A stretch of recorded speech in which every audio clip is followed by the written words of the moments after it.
What's poppin', everybody? I hope you guys are blessed. Today in this video we're gonna be seeing how much I can make in one day of cutting hair. This is gonna be different for you guys watching the videos. You guys might live in a different city. I live in a small town in Indiana, so of course if you're in a bigger city you're gonna be charging a lot more. Just understand that it will matter where you guys are located. So for this video I'm gonna be doing before and afters of each haircut, and then at the end I'll drop some gems and show you what we made. So let's get to it. So before we step into the shop, I just wanted to motivate you guys real quick. It does take time to build up your clientele, so don't be discouraged if it's taking too long to build up your clientele. I just moved out here to Indiana about 2 years ago, so it took me 2 years to build up my clientele here. But understand, the more work you put in, the faster that's gonna grow, I promise you. You have to put in the work though, you can't be lazy. So even though I've only been in Indiana for 2 years, I've been cutting hair for 6 years now. So you gotta hone in on your craft. Make sure your cuts are solid, but also remember, you don't have to be the best barber to make it in this industry, I promise you. Just be one of the hardest working. So let's get into the shop and see what we could do.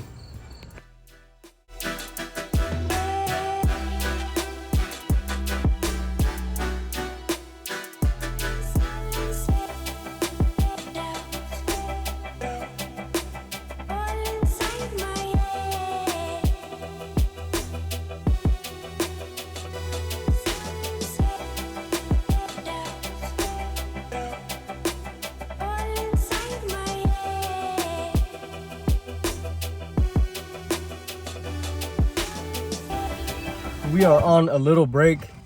Today, my schedule's been all over the place. This morning, we were up and down, had to handle some business. So technically, I didn't even get into the shop until about 12 noon or so.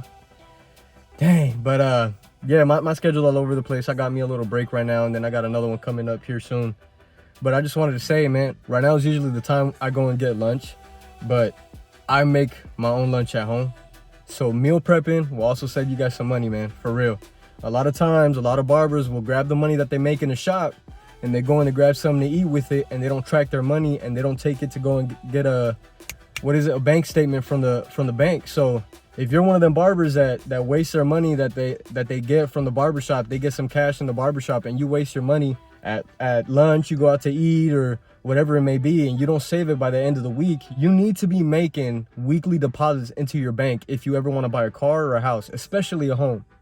Ain't no bank gonna lend you no money if you're not filing your taxes, and you can't even file your taxes correctly if you're not tracking your money. So I just wanted to say that real quick.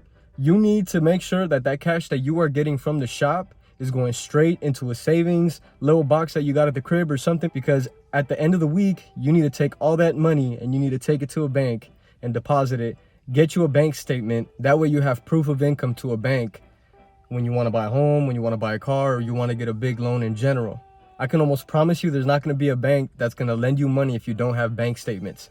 And you need to have bank statements for at least 2 years. So don't be that barber that doesn't have any bank statements. Track what you're making, and you can't do that if you're out spending your cash all the time. Trust me, it's going to be a lot harder if you do it like that. Just make sure you keep your cash and you deposit at the bank at the end of the week.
We are done for the day. So before we get into the money talk, I wanted to get into some things when we're struggling with haircuts sometimes.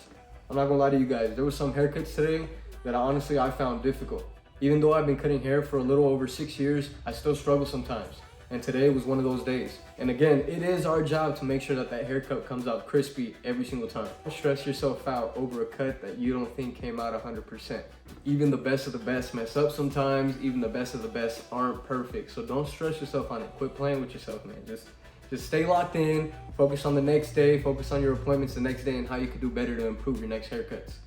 With all that being said, let's get to what we came to see, and it was how much money we were gonna make today on one day. So like I said earlier in this video, unfortunately, I did have to end up rescheduling some earlier appointments because I had some other business I had to take care of this morning, so I got here at around noon. With that being said, I was only able to get in 9 haircuts because one person double booked on accident and another person didn't end up showing up. So again, we only did 9 haircuts, and 9 haircuts ended up being $380 in total, including tips today. It's a great opportunity for you guys to understand that you're gonna have days where people don't show up or where you're gonna have to reschedule some appointments because things pop up. That's why you gotta have your guys' money managed correctly. Saving it, managing it, and investing it. So we got $380 today, and my haircut prices are $35 a cut. I know, you guys are probably like, $35 a cut? What are you doing charging $35 a cut? Listen, I know. I used to live in LA. That's why my name is LAJ. I just moved out here, like I said. And in Indiana, in the community that I'm in, I have to realize my market and I have to realize my competition. And that's where I have to set my standard of my price. And that's another thing too, is you can't expect somebody to pay you $100 if you're in a small community where they don't think your worth is $100. It don't matter. It's not gonna work that way. Is it amazing and a great goal to get to $100 haircuts? Sure, why not? Is it convenient and is it ideal if you're just beginning to cut hair? Maybe not, maybe not. But that's what I'm saying is you gotta be practical with it. You need to be able to be smart with it. I've heard of people making over 6 figures charging $25 a cut. A lot of us don't wanna be putting in the work to charge only $25 a cut and do 20 cuts a day. But I want to promise you something, man. If you guys build a demand for yourself, in your community, for you, I promise you're going to be able to charge that premium price that you really want to charge. But you have to build the demand first. You have to be booked. You have to be booked to be able to raise your prices. So what does that mean for you? Is let's round this up. Let's just say I made $400 today. If you can make $400, and it's easy, if you could get 10 clients in your chair and charge $35, you'll be making $400 every single day. And if you could do that for 5 days a week, get booked out for at least 10 cuts a day, you're gonna be making $2,000 a week. That's $8,000 a month. Times 12 months, that's $96,000 a year. Yo, who do you know making that 2 years into whatever career they're going into with very minimal debt? Barbering industry is an amazing industry to be in, you guys. $96,000 is a lot, but if you're making $96,000, you're gonna fall into the 15 to 20% tax bracket. So make sure you're saving for your taxes and file your taxes. Whenever you're ready to invest in real estate or you wanna open up your own shop or your own business, you're gonna need to show income. And the more amount of income you show, the bigger the loan they're gonna give you for whatever business that you're gonna get into. Yo, if you guys like this video, subscribe and hit the thumbs up button. Leave a comment down below as well if you guys wanna see something else or if you guys have any other ideas. Also, Jesus Christ is the only way to salvation, so seek him before it's too late, man. For real.